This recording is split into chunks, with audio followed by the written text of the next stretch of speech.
Have you ever had a money or career question you really wanted to ask, but didn't know who to go to or just felt uncomfortable even bringing it up? You're not alone. Talking about money can feel intimidating, even scary. And that's exactly what I'm trying to change. That's why I created a free virtual coffee chat, a casual, no pressure 20-minute conversation where you can bring one thing you're wrestling with and we'll talk it through. No judgment, no jargon, no sales pitch, just clarity, ease, and a real answer from someone who gets it. If you've got something on your mind, don't sit in the confusion. Book a spot at limitfreelife.com and let's sip and sort it out. Hey there, and welcome to Money and You. I'm Michelle Perkins, your host. My search for more fulfilling work led me to career and business coaching, where I stumbled upon a game-changing discovery. Money issues often start with our mindset and habits. You see, our relationship with money is the key to overcoming those frustrating financial obstacles. As an entrepreneur, coach, and problem solver, I'm passionate about helping you create a great relationship with money. Because, turns out, that's the foundation for a limit-free life. Each week on Money and You, I speak with amazing guests about all things money, mindset, practical tips, and everything in between. We're here to give you new insights, education, and empowerment so money can be one of your favorite relationships. So join us for some lively conversations and let's transform your financial life together. Hello, hello, and welcome to another great episode of the Money and You Show. I'm so happy you're here. I have a fantastic guest. We're going to have such a great conversation about retirement. What's different about retirement these days than what your parents or grandparents may have experienced, and how you can prepare, how you can make decisions, and how you can think about it in a positive way. So I have a guest in the studio today, which is thrilling when that happens. And so I'm going to introduce you to Dr. Gregg Lunceford, PhD. And he is going to walk us through some really interesting scenarios and ideas and thoughts around retirement. So, all righty, let's get to your information here. So Dr. Gregg Lunceford has 32 years of experience in financial services. He's a managing director, wealth advisor in Mesirow Wealth Management and vice chair of the Mesirow DEI Council. He creates comprehensive financial planning strategies for individuals, families, organizations, athletes, and business owners. He's the investment committee chair for the American Heart Association, on the board of directors for the Juvenile Protective Association, an advisory board member for the Nathan Manilow Sculpture Park at Governors State University, and is an advisory board member for the Quinlan School of Business at Loyola University. Gregg is also a featured speaker on WGN Radio's Your Money Matters. He's earned a BA from Loyola University and an MBA from Washington University. And there is something wrong with my notes where I can't see the end of this. Oh, here we go. And it has a PhD, the most important part, from Case Western Reserve University, where he conducted research on retirement. And he's a certified financial planner professional and holds a certificate in financial planning and something else that is not showing up on my phone, which I'm going to ask you about in just a second. So welcome. Thank you for having me. You're so welcome. It's a pleasure to be with you. It's a pleasure to be with you. And it's so great when somebody can actually be here in the studio with us and we can actually look at each other and talk without a screen. So thank you for that. You're very welcome. I know that's a bigger effort on your part to do that. So, okay. Well, you have a lot to help people with on the show, and this is all about educating people so they, can really relate to money in a more productive and, in a more positive way. So, why don't you introduce a little of the research that you do? Sure. Okay. So thank you for having me as a guest, Michelle. And I just love what you talk about. When I came in the financial services over 30 years ago, we were taught that most money decisions were sort of like economic decisions. Right. You reacted certain ways simply because you could afford to do it or you couldn't afford to do it. And in the case of retirement, it was you could retire, and once you hit the number, you would automatically exit out, and it would be that simple. And after the real estate crisis of 2008, I started to notice that there was a pattern that I was seeing in clients and prospects that we couldn't solve for. Mm-hmm. And so I went to my firm at the time and I said, there's something social emotionally going on here. And they said, okay. And I came back and so they give you that look? They gave me that look. And the reason they were giving me the look, they were like, well, we can build products around financial risk, but we cannot build products around what someone is experiencing socially, emotionally. Yeah. And my point was, I think there's more to that, because I think if you understand some of the things that you talk about on the show and how people relate to money and what their experiences are and how they create those values and where they could have dysfunction, you can actually be more impactful in your client relationships. And no one really kind of took me seriously except a few people. And I said, well, if you give me a little time, can I just go back and study it? And so they were thoughtful enough to give me a few days here or there so I could have the flexibility to go and study it. And that's what I did my PhD research around it at Case Western. In particular, I was focused on retirees. But what you learn, that this is an issue at many stages of life. Yeah. As you talk about in your prior shows, a lot of our money values come through experiences that we have in childhood. And what I get is the person entering into retirement that never understood that, never addressed that, and so now retirement looks very scary to them. Yes, I love everything you just said, and I think it's so it's so fascinating when you bring up that social emotional aspect of it.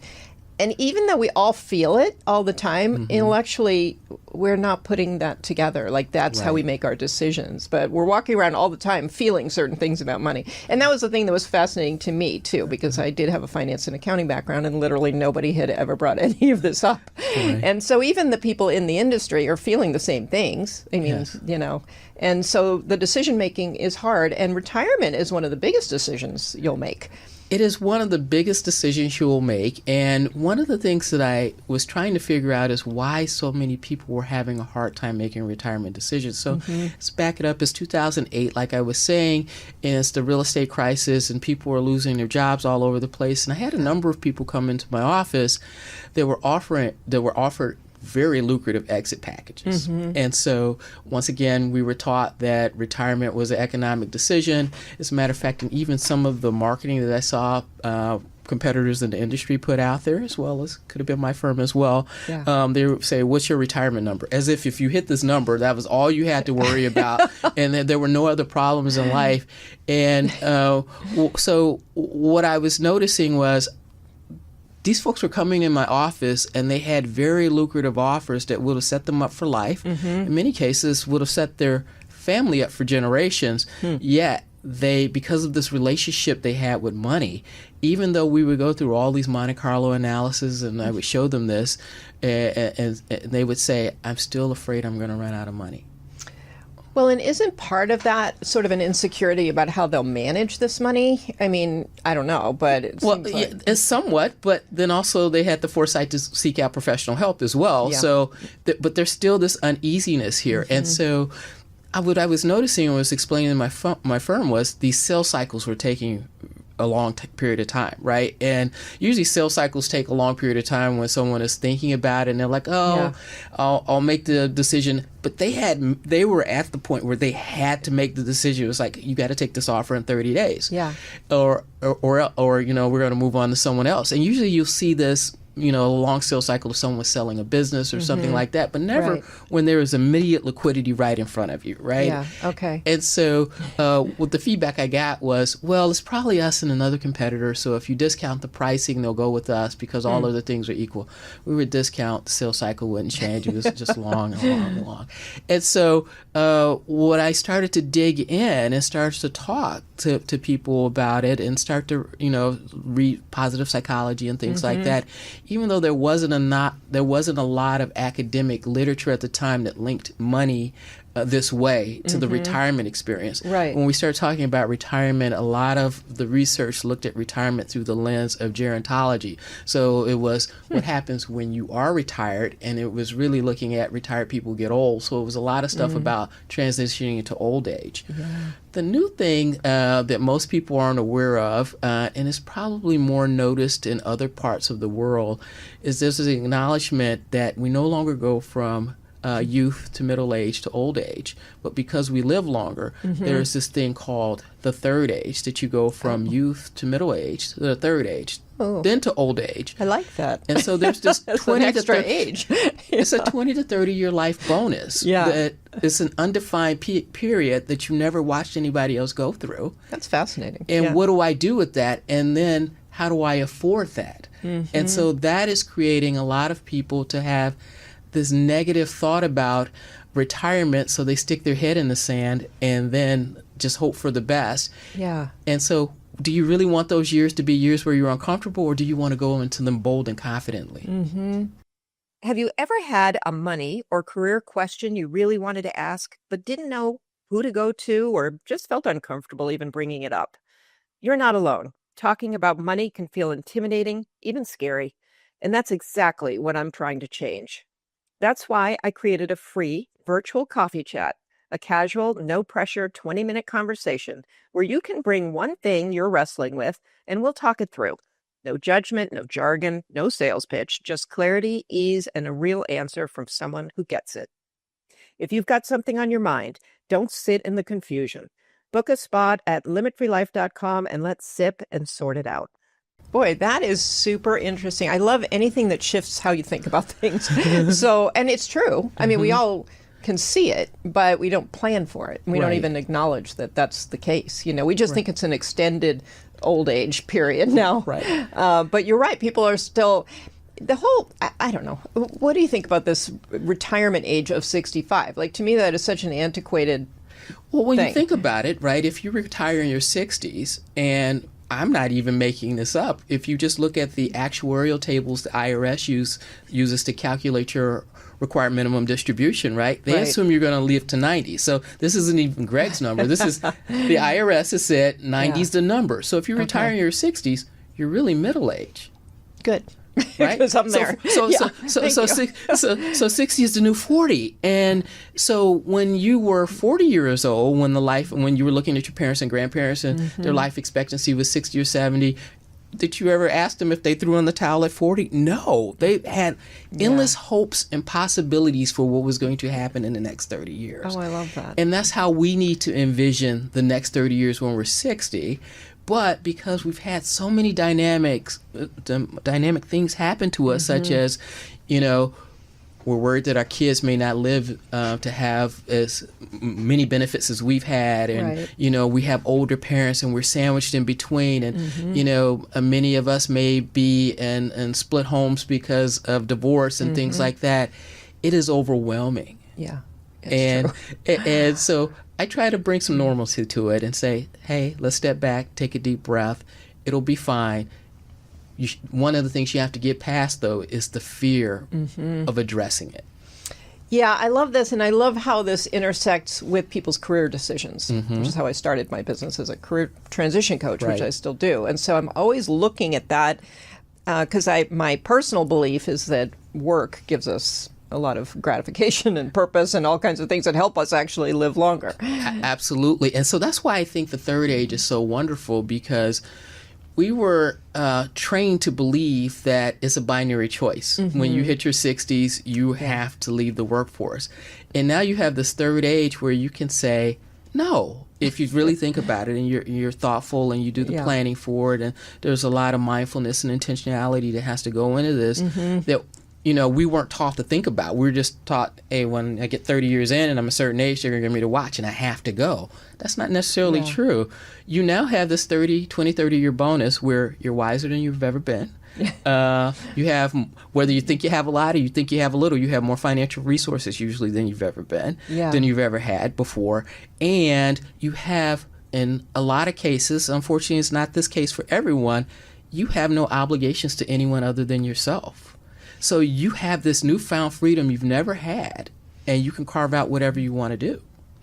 Yeah, I might question that one a little, only because I have a 24 and 27-year-old, and most people that I know are still helping to support their kids. True. So that is true. And they're all like a little astonished at that too. Like there's not only is 65 ingrained in our brains, but there's something about, I mean, I was independent when I was 18, but kids today can't. I mean, economically, the math doesn't work. It doesn't. When you're looking at the rate of compensation over the last 3 decades has been much less than the cost, the rate of inflation as it costs for an education. So many of them have student loans. Yeah. The cost of housing has gone up at a higher rate of inflation than compensation. Yeah. So buying your first home, You can't rent an apartment at that age on a beginning salary. So I was speaking with a client this morning, and we were having this conversation. He said, I have a friend I want to introduce you to, and we started talking about what that French children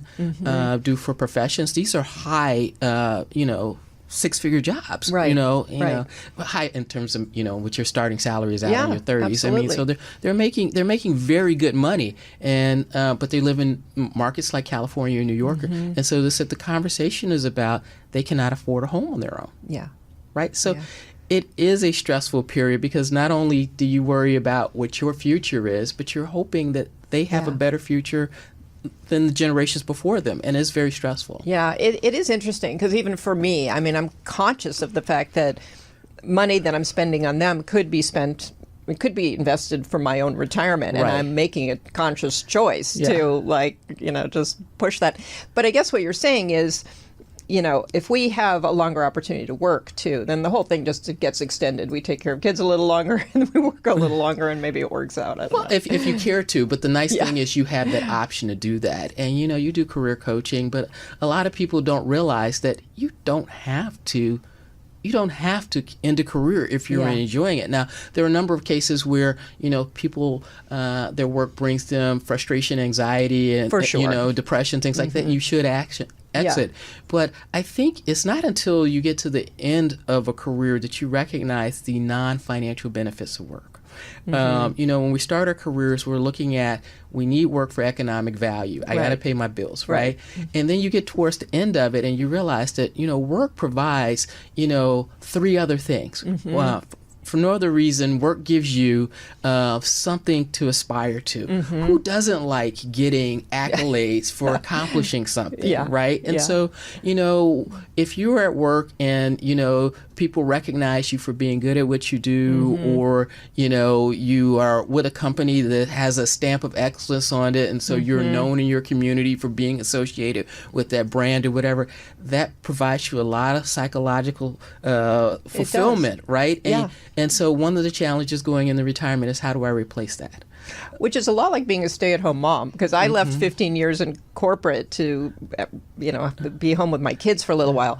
And that was one of the big things I noticed, is like, nobody notices what you're doing. Nobody appreciates. I mean, kids aren't supposed to appreciate, but it's very, you're isolated and you lose all that. And I never even thought about it that much until I lost it. And then I'm like. Absolutely. And so it's probably 20 years later when you get a great Mother's Day gift that you get acknowledged, but in the moment, you don't, right? Right. The second one is socialization, right? Regardless of what you think about certain people at work, even, a lot of people, and I'm very fortunate. I have colleagues that I enjoy working with. I'm sure you do too. But even if that is not your reality, the colleagues that you don't enjoy working with gives you something to laugh about when you get home. Like, can you believe what Bob did again today, right? And so there's a socialization as well as psychological success that comes from working. And the third thing, in addition to economic resources, work provides you structure in your day. Oh my gosh, yes. Yes, and I think a lot of people don't understand that, replacing that structure can be very difficult. Really hard. I remember my dad going through this when he retired, and he didn't retire until he was in his 70s. But he would tell me all the time, gosh, I wake up and the next thing you know, it's 4:00. And I'm like, well, Dad, that's because you don't have any routine anymore. Absolutely. And then sometimes what I learned in my studies was a lot of people don't envy their friends in retirement. Now, they do really recognize that they have a freedom of time that they wish they could have sometimes. So, wish I could take a longer vacation. Right. But what they recognize is a lot of their friends are doing things to fill their day, but don't make them feel fulfilled during their day. Right. And so when we start talking about this retirement transition, it is very important from a money matter standpoint, simply because you can burn up a lot of money trying to find yourself and try to find something fulfilling to do. Yeah. So I think back to when I was starting my studies, I was trying to figure out, because we're living longer, so we say, okay, now I got a period of time where people are going to have 20, 30 years with opportunities and have financial resources. And give me an example of where that's ever existed. And it took a while, and I said, professional athletes. So you retire from the game in your late 20s or somewhere in your 30s, right? And you have 20 to 30 years ahead of you. You have the financial resources to do it. You have a network of friends, but you see dysfunctional behavior occur. And today's retiree is starting to look a lot like what we've seen Interesting. in professional athletes.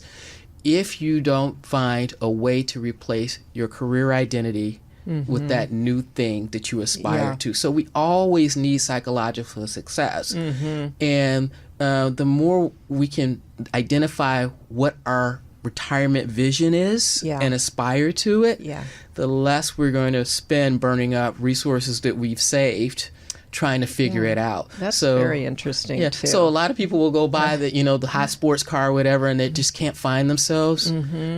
We find that clients tend to stay within their economic means when they've already established what that will look like. Yeah, it's fascinating. I love this conversation, and it's all still tricky to plan for, I think, because you really don't know what state you'll be in. I mean, I've talked to a lot of people who are making more money in retirement. They've gone either into something entrepreneurial, or they're consulting, and they're like, I'm making more money now working fewer hours and having all the flexibility I want than I ever did in my career. Right. And then, but that's not for everybody. But I do see that as a nice option that maybe our parents or grandparents didn't have. So entrepreneurs are actually more successful after the age 50 than earlier in life. And it's because of the wisdom that comes along with it. Yeah.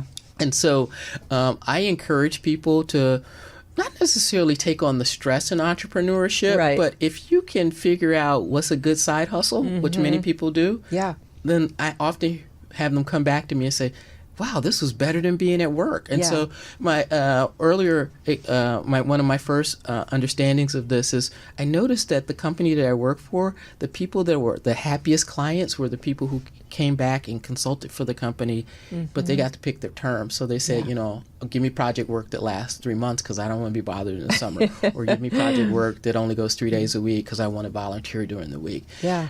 That's kind of hard to do given where some of our policy is in terms of employment law and things like that. So a lot of employers understand that this is a good thing because you get people who in the workforce who actually retirees score very high on what is called generativity, and that is your desire to help younger people along the way. So they get a lot of good mentoring and coaching, and able to keep people who can hold institutional knowledge and pass it in a longer period of time. Okay. However, employers are scared to make this offer because if I ask you when you're going to retire, I could get in trouble for ageism.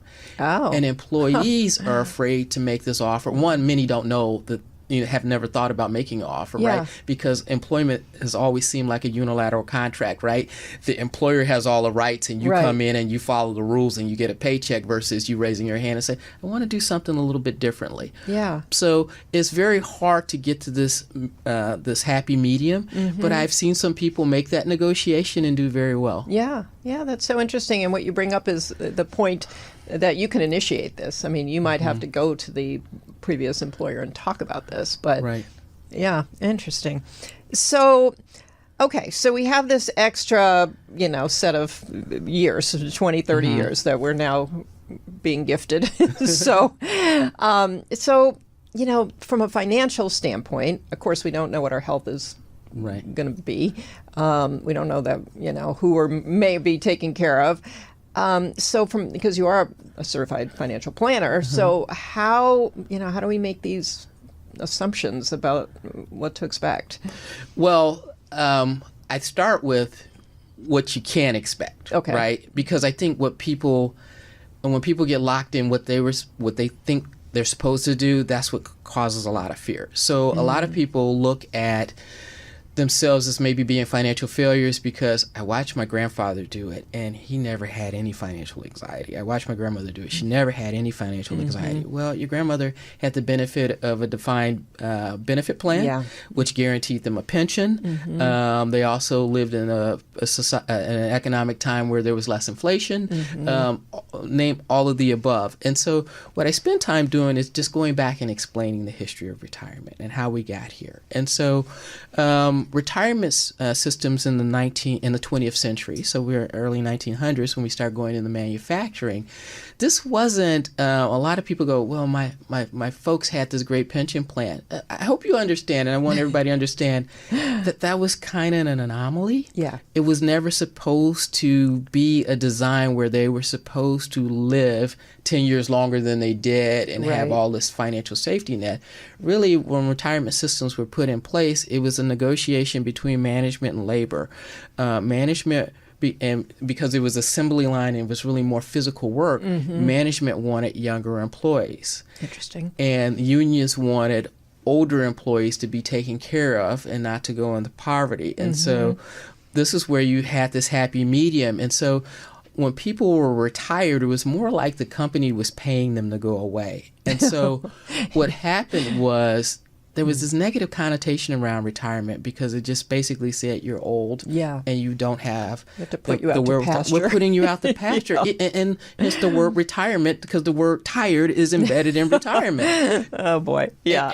And so a lot of people got this negativity felt this negativity around it.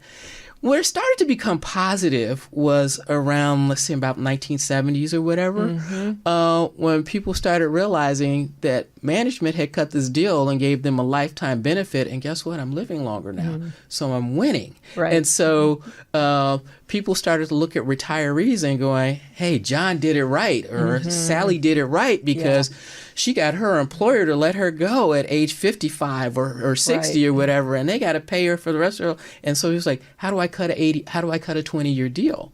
Well, and just to interrupt for a second, I mean, maybe because you've done more research on this, but were people happy in their jobs then? Like, my image of that era is there were a few people who were, happy and fulfilled by their work, but most people were doing work just for the money and waiting for the weekends. And I don't know, but this is in my head. I don't know. There were people happy in their roles. I think where people started to become unhappy is when the environment became more like we're pushing you out because you're old. But if you go back and you start looking at maybe 19th century retirement or 16th century retirement, Ooh.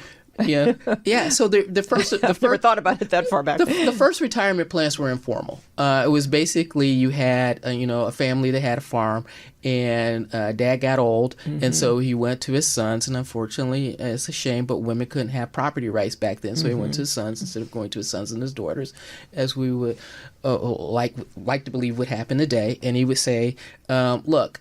You know what? I don't have the physical ability to do the things I used to be around here, do around here. So as a trade-off, I'm going to deed my property to you. In exchange, you're going to let me live here, and you're going to take care of me for the rest of my life." So those were the first retirement plans. They were informal. Yeah. However, what occurred then was because dad or your uncle or whoever was very good at what they do, there was a respect for the wisdom of elders in the workplace. Yeah. Okay. So you think about it. Benjamin Franklin signed the Declaration of Independence when he was 87. There once upon a time was this great respect for having older people in the workplace. Yeah. What happened when we got to the manufacturing era, we got into management science. And so when management science came into place, we started timing how quickly people could do things. And so wisdom had no value. There was just this playbook put into the workplace and say, either you can do A, B, and C, or you can't, and therefore you're not valuable. Do you feel like that's sort of coming back with AI? That kind of makes me feel... I never thought about that, but that could be scary. Yeah. Maybe not. The good news is we're more of a service economy, so intellectual capital means more. Yeah. So we'll have to wait and see. Yeah, okay. So I've said all of that to get to the point where I think a lot of people are entering into retirement now with expectations of people in the past, which makes them feel like they maybe have underachieved in a lot of cases. And the reality is none of this is the same. Yeah. And what occurred in the past was kind of a fluke, for lack of a better word. And we have to reset and set a path for ourselves. And that path will be unique to you, and it will be a great one if you address it. Oh, I love that. That's such a positive way to look at it, which I love. Yeah, and so, I mean, one of my takeaways is that we have much more control than we really realize. Absolutely. And we shouldn't be kind of having voices in our head about, the way the past was, sort of, making us feel like we're more limited than we are. Absolutely. Yeah. And so how do you address this with clients, for example? I'm amazed the number of people that walk into my office, and so this is, you're in your 50s, you're 50 to 60. Is that the typical age where you're seeing people come in? Research shows that that's when people start to think about retirement. Now, we all should be planning for it as soon as we enter into the workforce, Yeah. but when it becomes a reality and people start to address it is about age 50. Okay. And so it always amazes me, because I think what happens and what some literature shows is because you're not thinking, you're supposed to put something in your 401k, and everybody's not able to do that or whatever. And so what happens is I get this 50 to 60-year-old group that normally comes in, and they're going, we're hoping this is all right. But they have never what they have. They've never sat down and done a calculation. They've never done anything. They're just like hoping it's not too late. Yeah. Right. Yeah. Okay. And so when I lead in my presentations to clients, I've learned that I just tell them the punchline first. Right? Why make them sit through a 40-minute presentation to get to the end, and they're sitting there pins and needles and they're sweating. So what I like to say is, as soon as they walk in the door, look, we looked at your situation. I think it's going to be fine.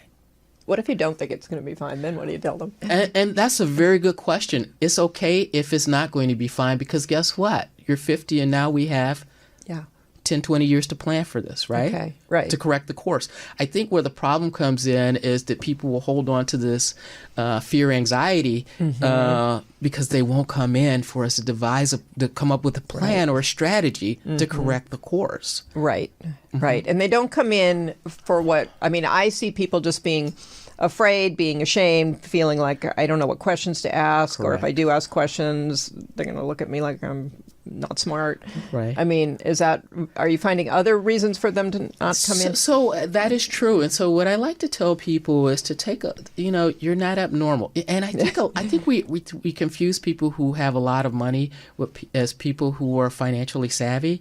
There are a lot of people that know how to make money, but really aren't very financially savvy, or may not even be financially literate. I'm really glad you brought that up, because they're not necessarily even that smart. I mean, I think people think, when you're really smart, somehow that translates into being really great with money, which there are people who may have a lot of money and people who have no money who are, I hate to use the word smart, but, for lack of a better one, it doesn't, those two aren't correlated. Really. Not at all. Not at all. And people think they are, or they look at their neighbor across the street that has a new car and a big house and all that, and they're like, oh, they must be rolling in the dough. They must be really good at it. Not necessarily the case, right? They have a lot of resources, but that doesn't necessarily mean that they know any more about money than you do. Well, sometimes they don't even have the resources. I live in Malibu. There's a lot of people with a lot of nice cars who actually don't have any liquid That's exactly funds. Right. And so there was a study a few years ago done by the University of Chicago where they came out with only about 40% of Americans are financially literate. And that was based on just 5 basic questions, such as, do you know what compound interest is? Or, do you know what... how to calculate your mortgage payment or something like that. Just very, very simple stuff.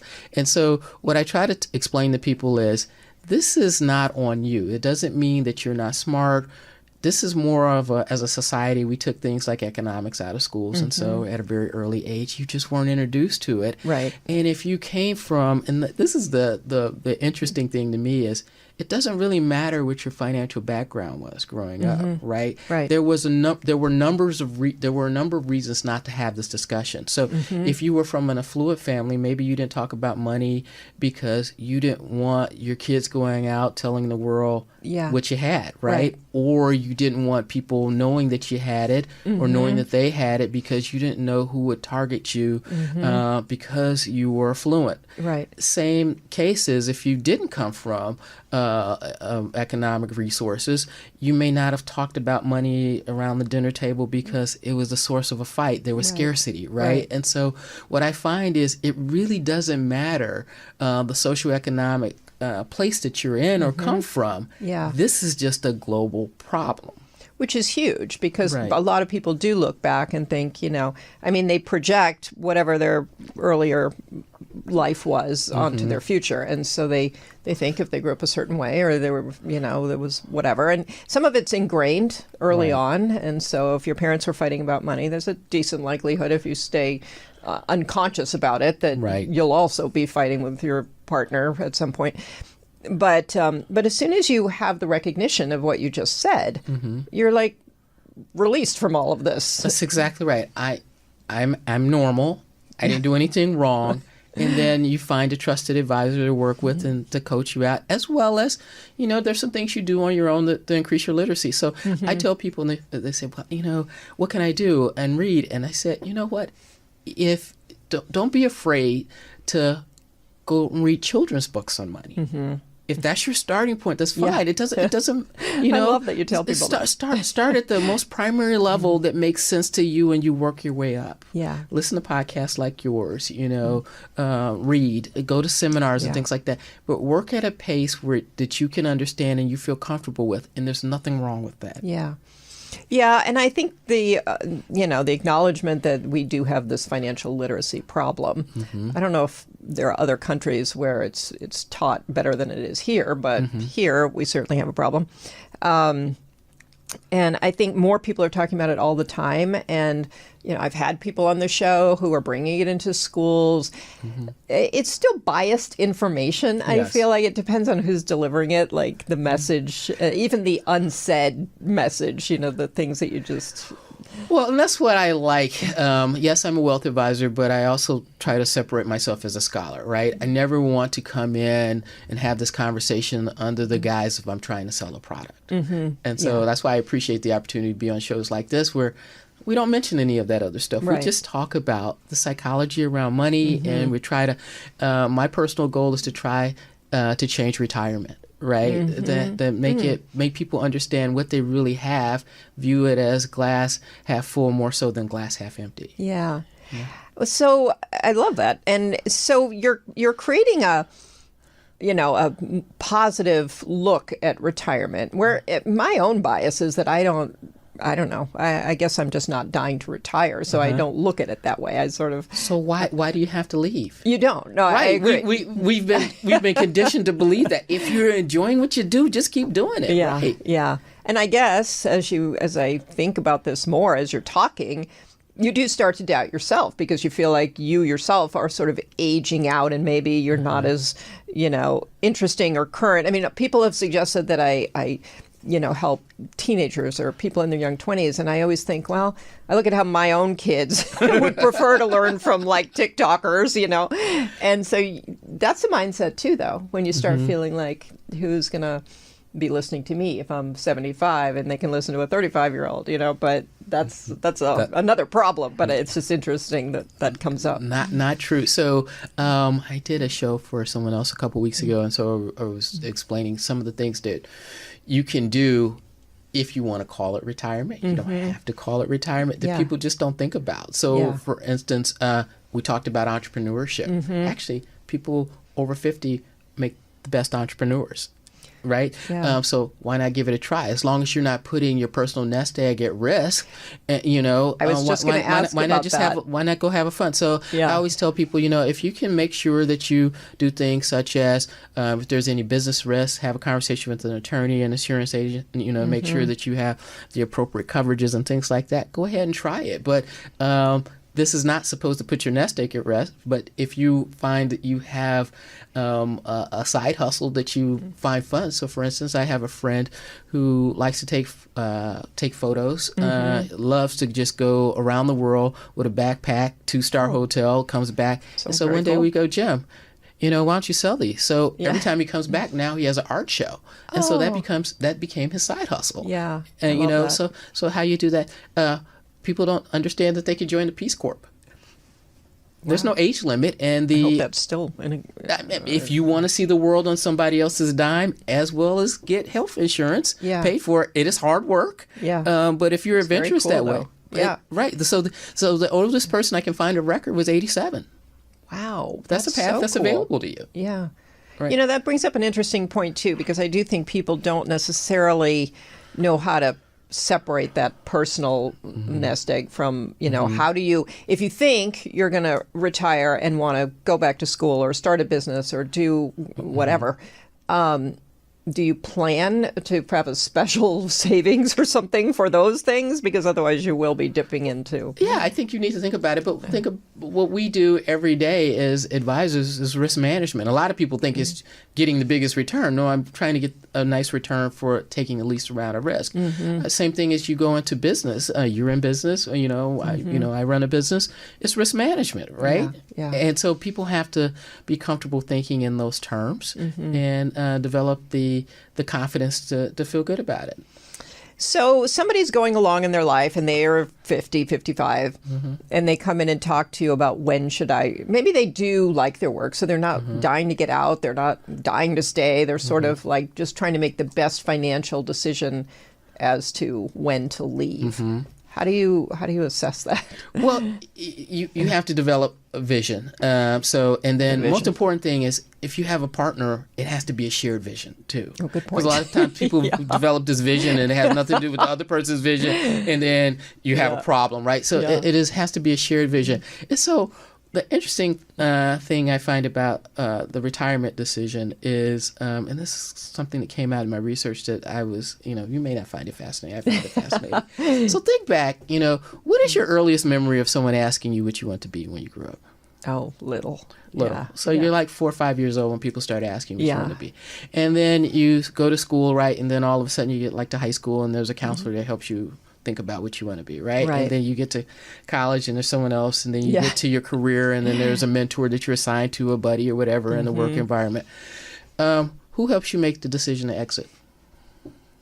Yeah, maybe your employer, that's about it. If it's a forced one, but there's never any planning. That's a really great point. In terms of professional development after you hit a certain age or stage, Yeah, usually so around true. late 40s That to is 50s, right? And so what I found was the retirement decision creates a lot of anxiety because for a lot of people, this is the first independent career decision they've ever made. Wow, that's so interesting, but so true. Think about it. I was interviewing a gentleman, and he worked for the same company for 50 years. And in an interview, I said, why haven't you thought about retirement before? And he was like, because no one's told me. And so he went in and explained to me throughout his career, every promotion he ever got, every move he ever made, is because someone in the corporation said, I think you would be great at this. And so it's like, That's no one has come and told me what the next thing to go to is. They're telling me I can retire from this, but they're not telling me what to retire to. Yeah. So he said, until, I can get some guidance and help and understanding on what that next thing is, I'm just not going to do anything. And so this, to me, and then I start to interview more people and ask the question, a lot of people were in careers that it was never their intention to be in. They were, you wake up one day and say, well, I'm an accountant. True. My dad was an accountant. His dad was an accountant, so I'm an accountant. Yeah. And so trying to find vision around something, especially when your livelihood is tied to, is very hard for a lot of people. It is because hard. they've never had to do it before. Even in my own business, because all entrepreneurs need a vision. It's hard. It's hard to get clear. You can have a general, overall vague kind of vision, but when you really want to break it down so that you could clearly see it in your mind's eye, it's hard. It's hard to, part of it's hard to accept that you can want these things. Right. So that's a little bit of a nuance there, but yeah. So interesting.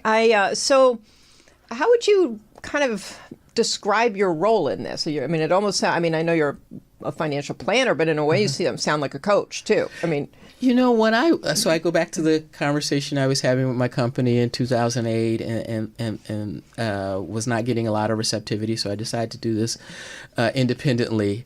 And what I was trying to explain is there's a psychology to this, and we all coach, right? Mm-hmm. And that's just as important as us getting the cash flow calculation correct, right? I was out on an island by myself at that point in time, and then I think maybe 2 or 3 years ago, now the CFP exam is 11% is psychology. Wow, that's so we are evolving. Interesting. Yeah, we are evolving, but it's just going to take a little bit of time, and I think you probably are ahead of the curve in your foresight by having these topics out there, but we need to get there. Mm-hmm. Yeah. Yeah, it's interesting. And I feel like we are getting there. A lot of times when I talk about it, I almost feel like, oh my gosh, I know you've heard this before, all these things from your childhood that you're now reliving. But the reality is it's still news to a lot of people, I find. It is still news to a lot of people. And I also think one of the things that we have to be conscientious of is that even though we didn't have these conversations growing up, there were nonverbal cues given to us. Yeah, for sure. Yeah. Okay. And so, and these nonverbal cues won't be given to the next generation simply because we do a lot of transactions electronically now. So my parents may not have talked to me about advocating for myself when it came to money, but if I went to with my father to Sears to buy a television, he would always go, hey, can you give me a discount if I take the floor model instead of the one you're going to give me in the box, right? Right.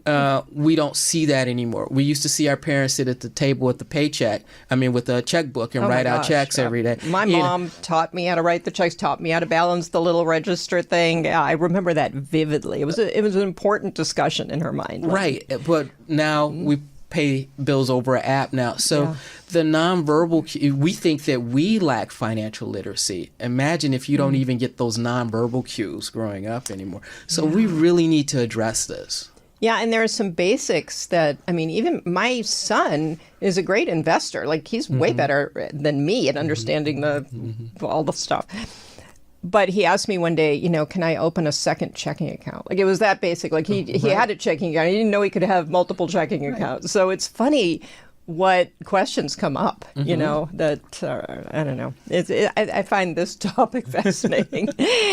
I love this. So I hate that we're getting close to our time here, but how, can you tell people how to find you, why to find you, what state they, where are they? What questions are they asking Well, themselves? if you want to learn a little bit more about my findings, I have a book called Exit from Work that can be found on Amazon. Okay. That's one way.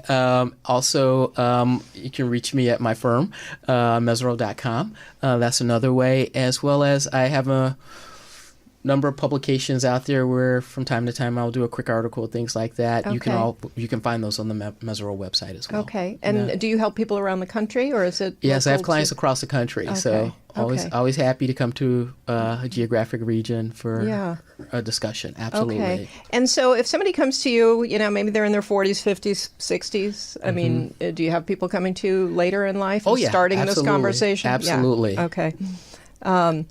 So how do you begin? Do you lay out some kind of, you get all the data, and do you lay out a financial plan with them? Yeah, so we have a conversation. But, I like to start the first conversation, which is what we call discovery. And that is for me to discover. And a lot of people will say, I just want to know how to put together a balance sheet for me. No, I really want to know what your likes, your dislikes are, what your first experience with money is, I need to understand how to coach you, right? Right. So it's just like playing a sport. Some people respond to the coach that's a yeller screamer. Some people respond to the coach better that, exercises empathy.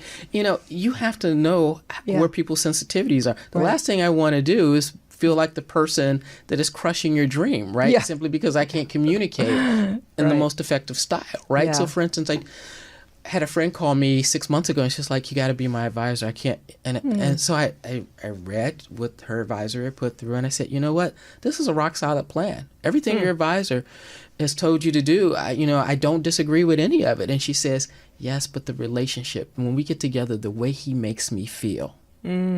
So interesting. The way he makes me feel, the way I feel like I'm being shamed every time we talk. Oh my gosh, that comes up so often. And it's like, why does the industry not get it? Like, this isn't working for you. I don't know. So my thing is, I want to know you personally as well, so I can help you flourish. And so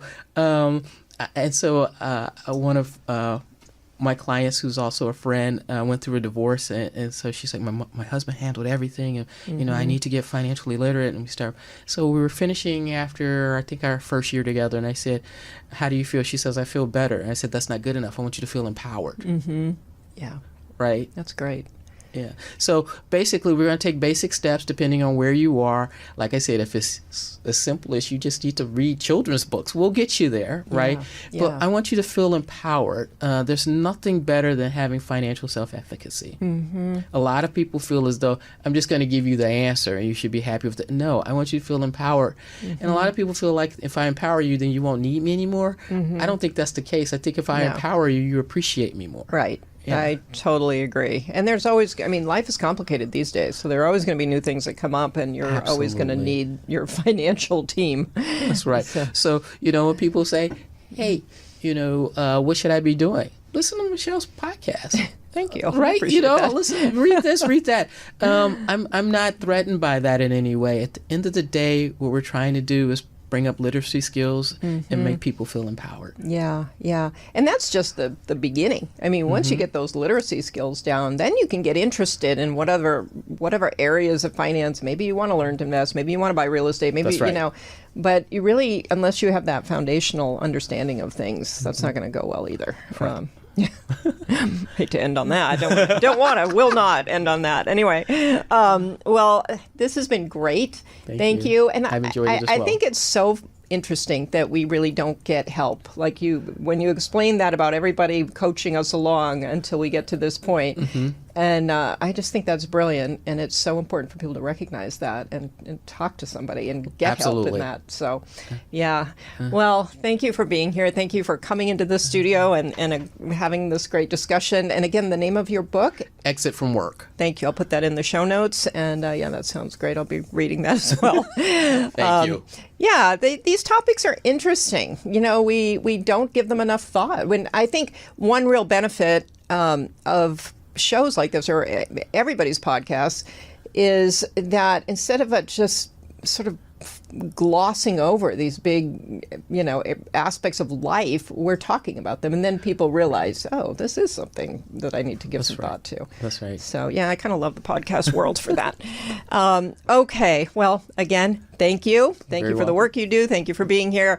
And thank you, audience, for listening to the show. We love it when you show up for the Money and You show, and we are here every week. So you can subscribe on the Limit Free Life YouTube channel. You can find us on all the podcast platforms. So if you like the show, if you know somebody who needs to hear this great information on retirement, please share the show with them. And if you will rate and review the show, then we can have more wonderful guests like Dr. Gregg Lunceford on the show with us. So thank you so much. We'll see you next week.